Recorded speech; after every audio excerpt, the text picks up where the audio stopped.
Thank you. Thank you very much. Next, Honourable Swartbooi, please, for the time that is left in your hands. Thank you, Honourable Speaker, and welcome back.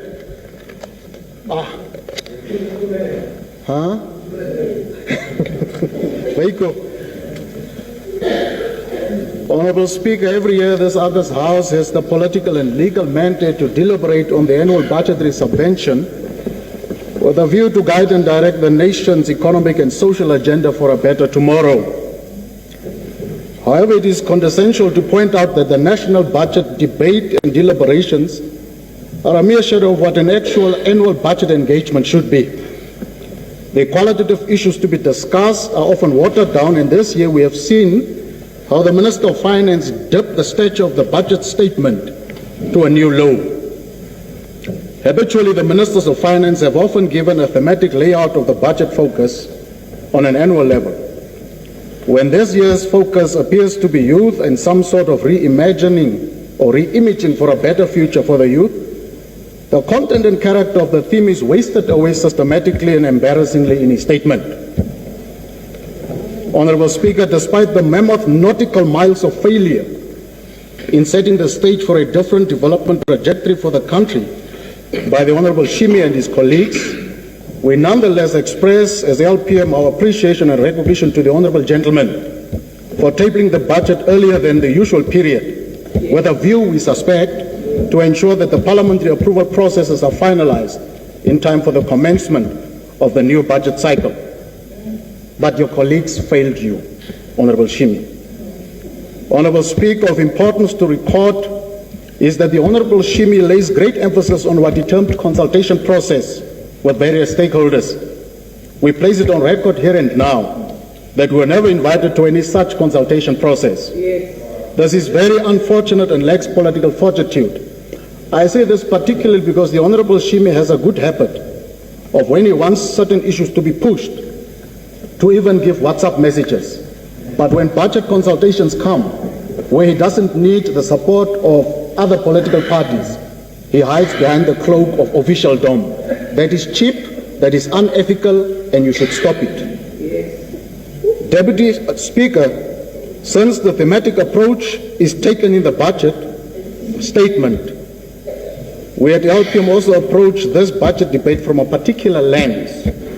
And we pose firstly the question, when will the historically disadvantaged men and women dressed up in freedom and democracy as the token of a historic and glorious human achievement ever live in a decent post-colonial Namibia?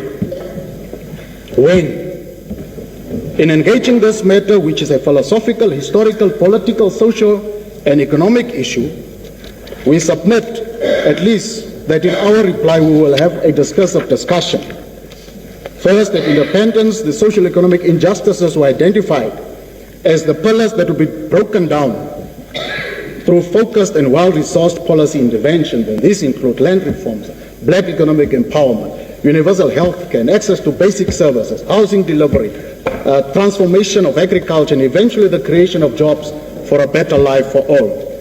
The purpose of these interventions were to quash the legacies of apartheid colonialism and to breed and breathe a new and more egalitarian and inclusive social economic order for the politically, culturally, and socially, as well as economically maligned citizens of our republic. However, 32 years down the line, the historic journey of freedom and democracy, apartheid and its legacies have not been put to shame. Apartheid was bad. It was ugly. And while apartheid was declared a crime against humanity, and correctly so, why is it that the crime of apartheid paid dividends to its intended beneficiaries, while the intended majority of beneficiaries of freedom and democracy languish in despair, disillusionment, and disappointment? Why has one unjust criminal system produced the desired outcomes as planned by its architects and implementers, and why has freedom and democracy failed to deliver similar outcomes for the majority of the targeted beneficiaries? Is it perhaps that the settler colonialists had an unmatched Protestantism and Galvanism, which African natives lack in their cultural and historic outlook? Or perhaps, is it a question of leadership and capacity of the issues that are perhaps too huge for the leadership to address? Many answers can be obtained in examining this question, and equally many valid and invalid answers and excuses can be sourced to explain the acrimonious circumstances of the majority of our people who are left behind.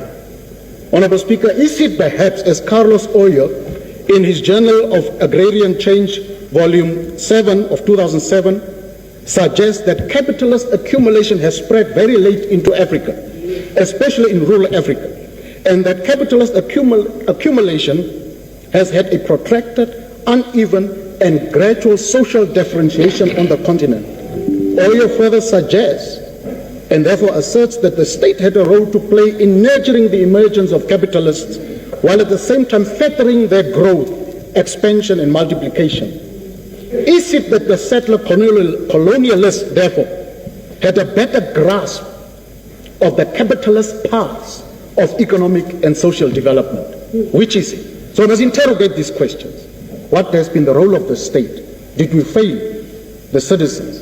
Is it a fundamental problem of inability on our side collectively that we cannot meet the economic development challenges? And therefore, perhaps one could argue that the architects of apartheid understood the intricacies of the economy and developed apartheid along a distribution system. Therefore, it can be said, therefore, that apartheid was not a mere race-based political design, but it was fundamentally a distribution system that allocated resources and skills to selected beneficiaries. There was, Honourable Speaker, therefore, a discernible class agenda that apartheid sought to achieve, and they did so successfully. They created a strong middle class, from agriculture to industry to state administration into services sector, and they provided free education to their children to advance their cause. Why? To meet the level of the English with whom they were benchmarking. The question we pose here today: what was and is the class agenda of this government? In various sectors of the economy, where is it evident that this government is pursuing goals that will turn around the livelihoods of millions of Namibians, including the youth, into an oasis of prosperity and well-being? In land reform, in the fisheries sector, the mining sector, the hospitality, the service, and all other sectors, where is the class agenda? It follows that one may pose the question, therefore, where is our distribution system after 32 years of freedom? Because the economy must be a distribution system, and the more people you have in that distribution system, the more the chances of development.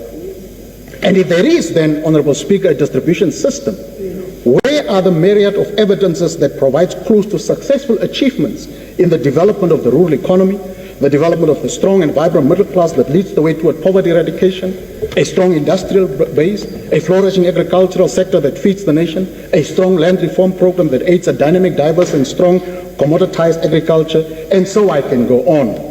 Honourable Speaker, it appears to us that the only distribution we can see is a corrupt network of the elite that captured the state for their own economic empowerment agenda. Under such conditions as aforementioned, the citizens under freedom and democracy can never access opportunities to build a better life for their children.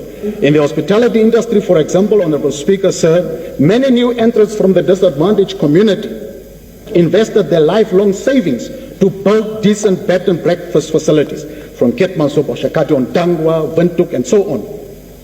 They expanded their businesses and obtained an additional loan from the DBN. However, despite threats from COVID, the DBN treated them as though it had no development mandate. There is no development consciousness from the DBN, and they are forcing these colleagues to pay dues despite the onslaught of COVID on their businesses. Again, the rhetorical and legal, political, socio-economic, anthropological, and historic question is, when will the black man and woman ever live a decent life? Honourable Speaker, statistics of statutory bodies established to provide avenues for economic transformation, namely the DBN and Agribank, show that in 2020-2021 period, Youth accessed loans worth 82.3 million from DPN, 39 million from Agribank. Women stood at 46 million from DPN and 44 million from Agribank. SMEs only managed to obtain 155 million from DPN over the same period. With these minute amounts, with these peanuts, what is the Minister of Finance referring to as he attempts to locate youth as beneficiaries of this year's budget? If you look at the track record, it is sad. Honourable Speaker, for instance, in February 2022, over 1,000 northern business-based persons delinked their enterprises from the NCCI, leading to the establishment of an independent association, NALOBA, which is the Namibian Local Business Association. In large part, these business persons deemed the government as a failure in her posture toward empowerment policies and programs. The barriers toward business enterprise development, including access to affordable capital, remain stubbornly ill-addressed.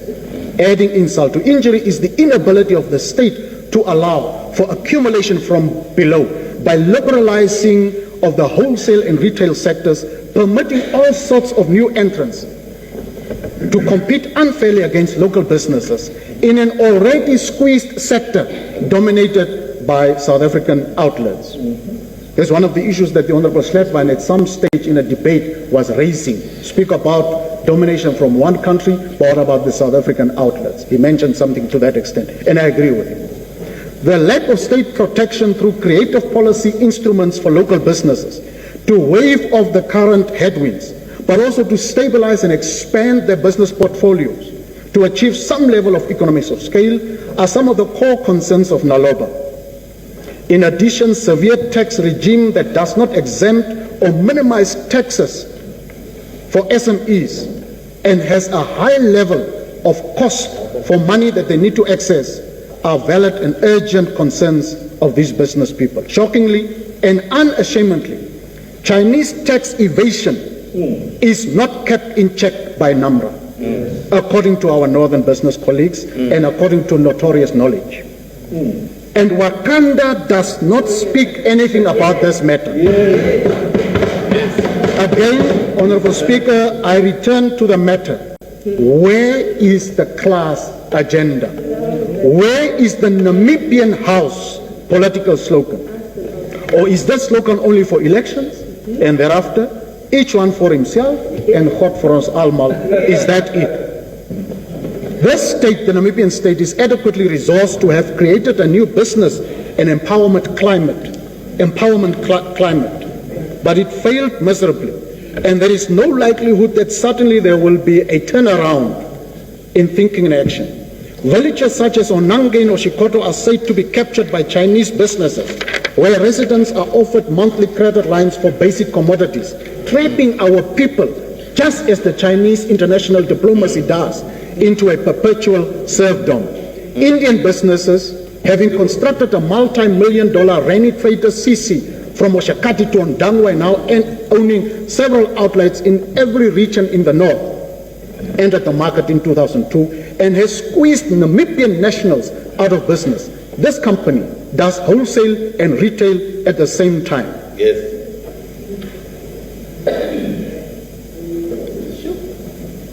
I want to say that northern businesses have been killed.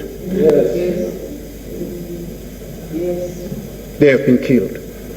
In a drive toward economic takeoff, Rostov argued that revolutionary changes in agriculture are essential conditions. In other words, food production per farmer is a fundamental root of economic growth, according to Jeffrey Sachs. And Tony Wise argues in his 2010 works that productivity of industrial capitalist agriculture is central to the dominant development narratives. Further onto, the global competition for food, fuel, and feed will only intensify, affecting the world's poorest 200 million people. Food prices will escalate, while class dynamics and differentiation will intensify. World hunger will increase. Droughts in Africa are projected to increase because of climate change, with reduced land areas suitable for agriculture. The possibility of de-ruralization and added depeasantization is high. These two phenomena will inevitably lead to what is called de-agrarianization. Namibia falls within the categories that will severely be affected by these types of climatic conditions, and we can only remind ourselves of the recent drought and the strain it placed on state resources, as well as the extent to which once independent small producers have now become entirely pauperized. This leads to the great agrarian question of the century: what will happen to the peasantry of the world? What will happen to the peasantry of Namibia? If we do not address the question of depeasantization urgently, and the Honourable Swartbooi was speaking about service provision, but it's broader than that, but she was hitting something very correct in terms of services that people will need that are coming from rural areas, because they are de-agrarianized. They don't produce anymore.